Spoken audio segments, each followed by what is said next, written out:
Hi, I'm Will Nye, and I'll be analyzing Yamaha Motors' international business strategy through the context of market expansion. One of Yamaha's strong points is their unique understanding of their threshold of product diversification. This can be seen through their diverse product range that they offer. It has significant related links between each product, and it also utilizes the corporate strengths of the company. This can be seen through their business strategy of Kando, which is delivering unquantifiable value of excitement through their products. And then the linkages can be seen through their investment in powertrains, chassis and hulls, electronic control, and manufacturing. This results in significant business scale and effective use of business scale due to the industries that they've invested in being mutually beneficial. Although Yamaha has significant strength in its investment portfolio, there are some industries not suited and not fully invested in from Yamaha that suggest methods of investment and divestment. An industry suggesting investment through the case of having extreme linkages to its current business sectors is the passenger road vehicle market. Yamaha have designed several vehicles and have even designed a badge road vehicle. However, have never gone into manufacturing badged road vehicles for the company. Yamaha additionally has invested in the water and pool system industry. This is not suitable as it does not tie into the company values and the company, and the company business strengths. It should therefore be divested from. The automotive industry offers significant prospects for Yamaha. The industry itself worldwide is a $4 trillion industry in terms of US dollars. The highest manufacturing groups are Toyota, Volkswagen, and Hyundai, with the major manufacturing countries being China, USA, Japan, and it's noteworthy to include Germany and India. Currently, the industry is in a downturn due to factors resulting from the current, pandemic. This has affected consumer purchasing habits. However, it's also affected supply chains, which can be seen through the current lack of semiconductors and the resultant low supply from manufacturers. The electric vehicle industry is a significant growth area of the greater motor vehicle industry.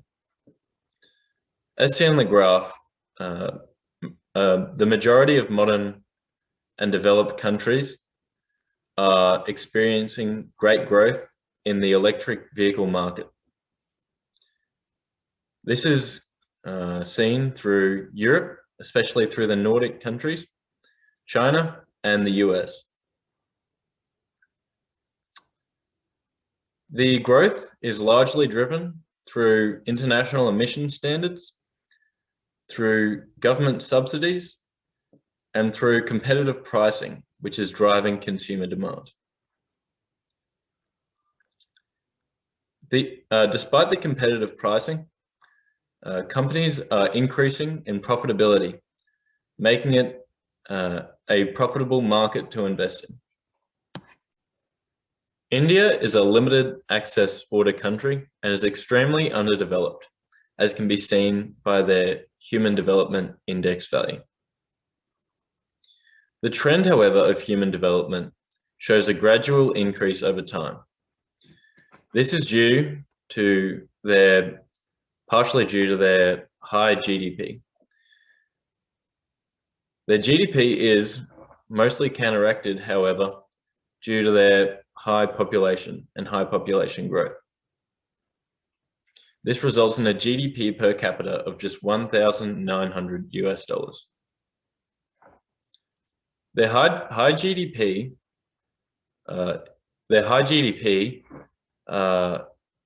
is partially due to the significant industrial base that India has, as well as some mineral production.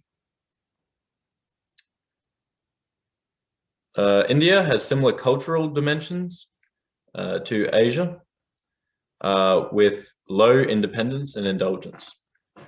It has quite a segregated population, partially due to the language barriers within the country. And it can often take approximately 10 to 15 years to develop a business plan for inception into the Indian market. There is, however, a growing ease of doing business within the country. In terms of transport, India has low cost and underdeveloped transports currently. However, the growing middle class in India is resulting in higher portions of four-wheeled cars as opposed to two-wheeled transport, and has also seen a growth in the electric vehicle industry. This growth has occurred despite the low power security that India has.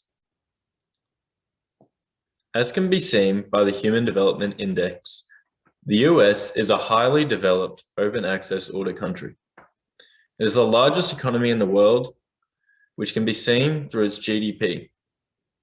It also has a significant population, being the third largest population in the world. Despite this, the US retains a high GDP per capita. One of the significant benefits of the US for the country and for investors is the scale of the country in terms of population, GDP, and market potential. There are very limited government stakes in enterprise additionally, and very little government intervention in enterprise. The result is a high ease of doing business. In terms of vehicles, the US has a significant amount of large vehicles. The majority of vehicles in the US are supported by the large industrial base of the country. Additionally, the US has a high fuel security rating of above 80% self-sufficiency. This is largely due to their ethanol production and electric vehicles. It is therefore fair to say that the US is quite a saturated market in terms of vehicles, and is quite saturated in terms of electric vehicles additionally. The proposed market for internationalization is India. This is due jointly to the saturation currently seen in the US market, and also due to the factors of growth as seen in the Indian market. This growth factor is quantified through the growth in GDP per capita and subsequently income in India, and also the observed growth in the electric vehicle market, especially through demand of the electric vehicle market. The method proposed is therefore direct export of electric vehicles into India. This method is proposed due to the lack of timeliness of foreign direct investment, which is the most suitable investment method in terms of monetary profitability in the Indian market. However, the direct export allows for utilization of current supply chain, lends itself to rapid market entry tactics, and allows for a synergy of development between products offered from the company. Long-term, long-term foreign direct investment is more desirable due to the low cost of production in the Indian market, and it would serve as an export base jointly as addressing national market demand. Thank you.